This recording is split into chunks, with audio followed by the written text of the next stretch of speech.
Hello students, पिछली video हम लोगों ने देखा कि कैसे 700 से लेके 1200 के बीच में नई नई डायनेस्टीज इमर्ज होकर आ रही थी और किंग्स अपने कौन कौन से टाइटल्स रखते थे।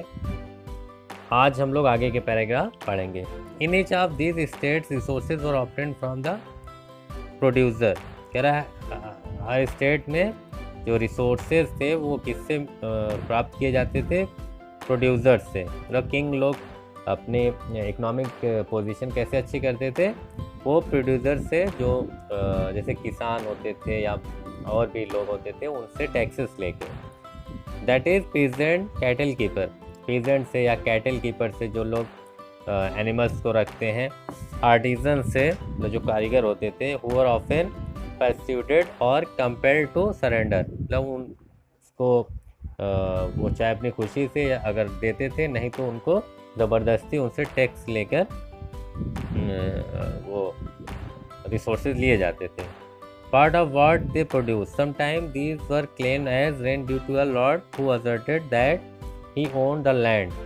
ये कहकर कि जो ज़मीन आप यूज़ कर रहे हो वो हमारी है, मतलब हम लैंड लॉर्ड है, इसलिए जो भी लैंड में उग रहा है वो उसका टैक्स आपको देना होगा, या जो कुछ भी उगा रहे हो वो देना होगा। Revenue was also collected from traders. Traders जो होते थे, जो मतलब जो गोट्स खरीद के बेचते हैं, उनको ट्रेडर्स बोला जाता है, उनसे भी रेवेन्यू लिया जाता था। 400 टैक्सेस। कह रहे थे inscription of the Cholas who ruled in Tamil Nadu refers to more than 400 terms for different kind of taxes. कह रहे कहीं पे चोलास किंगडम की कुछ इंस्क्रिप्शन मिली हुई है, जो कहीं पे उनकी कुछ स्क्रिप्ट मिली हुई है किसी सरफेस पे तमिलनाडु के अंदर, जिसके अंदर क्या डिस्क्राइब किया गया कि 400 अलग अलग टर्म टैक्स के लिए यूज़ होते थे। मतलब 400 तरह के टैक्स लिए जाते थे। The most frequently mentioned tax is Vetti, जो एकदम लेटेस्ट उनका था, एकदम लास्ट, उसका नाम था Vetti. Taken not in cash but in the form of forced labour. ये कैश के फॉर्म में नहीं लिया जाता था, बल्कि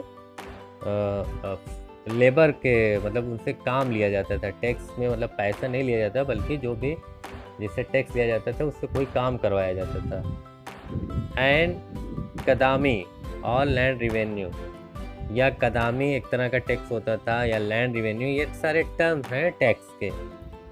there were also taxes on thatching the house, the use of ladder.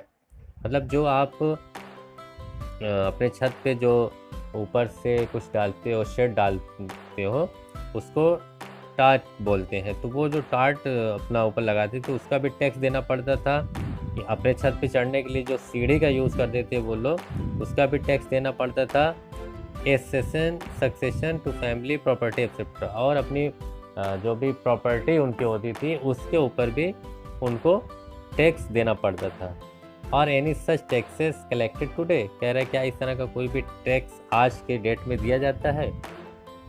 These resources were use to finance the king's establishment. कह रहा है ये सारे रिसोर्सेज यूज़ होते थे ताकि किंग्स की जो इकोनॉमिक कंडीशन है वो अच्छी हो जाए।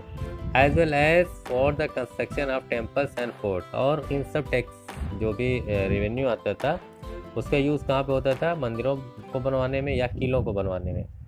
दे were also used to fight war, और उन्हीं पैसों से जंग भी लड़ी जाती थी। Which were in turn expected to lead to the acquisition of wealth in the form of plunder. इस उम्मीद से कि अगर हम इन पैसों से युद्ध लड़ेंगे तो हमें ज़्यादा से ज़्यादा धन की प्राप्ति होगी। मतलब हम इस सेना से लड़ेंगे, अगर उससे जीत जाएंगे तो उसका सारा पैसा हमारा हो जाएगा। And access to land as well as trade route, और उनका जो भी लैंड होगा वो हम लोग ले लेंगे और ट्रेड रूट हमें मिल जाएगा। मतलब हम उस रास्ते से फिर अपना बिजनेस भी कर सकते हैं। The functionaries for collecting revenue were generally recruited from influential family. अब जो टैक्स लेने का काम होता था वो किसको दिया जाता था? वो नॉर्मली उनको दिया जाता था जो जिनका असर होता था, मतलब जो बड़ी फैमिली से होते थे, उन लोगों को, जो फेमस फैमिली होती थी, जो पैसे वाले लोग होते थे, उनको ये जॉब दी जाती थी। And position were often hereditary, और ये काम हेरिडेटरी होता था। मतलब अगर किसी को मिला है टैक्स कलेक्ट करने के ड्यूटी, तो फिर उनके बाद उनके बेटे को या उनके आने वाली नस्लों को ही मिलती थी। This was true about the army as well. ये चीज़ आर्मी में भी होती थी। अगर कोई मतलब सेना में है, फौज में, तो उसके बाद उसका बेटा ही फौज में जाता था।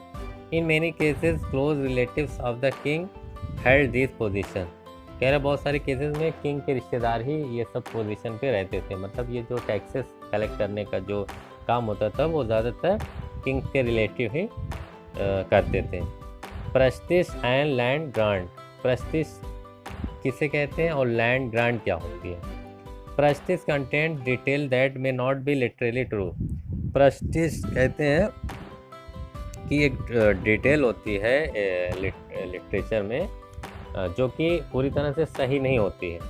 But they tell us how rulers wanted to depict themselves. लेकिन उससे ये फ़ायदा होता था कि उसको पढ़ने से, प्रस्ती क्या होती है, एक संस्कृत लैंग्वेज में एक लिटरेचर होती है, मतलब एक लिखावट होती है जिसके अंदर राजा लोग अपनी तारीफ़ करवा के लिखवाते थे। राजा अपनी खुद की तारीफ़ उसमें लिखवाते थे। तो ज़्यादातर बढ़ा चढ़ा के कोई भी इंसान होगा तो वो अपनी तारीफ़ बढ़ा चढ़ा के करेगा, लेकिन वो सही नहीं है। वो हर बात जो उसमें लिखी रहती है वो सच्चाई नहीं होती। लेकिन उसको पढ़ने से ये फ़ायदा हो जाता है कि जो भी राजा मतलब अपने आप को दिखाना चाहता है कि राजा अपने आप को क्या शो कराना चाहता था, उसके दिल में क्या था, वो सारी बातें हमें पता चल जाती हैं।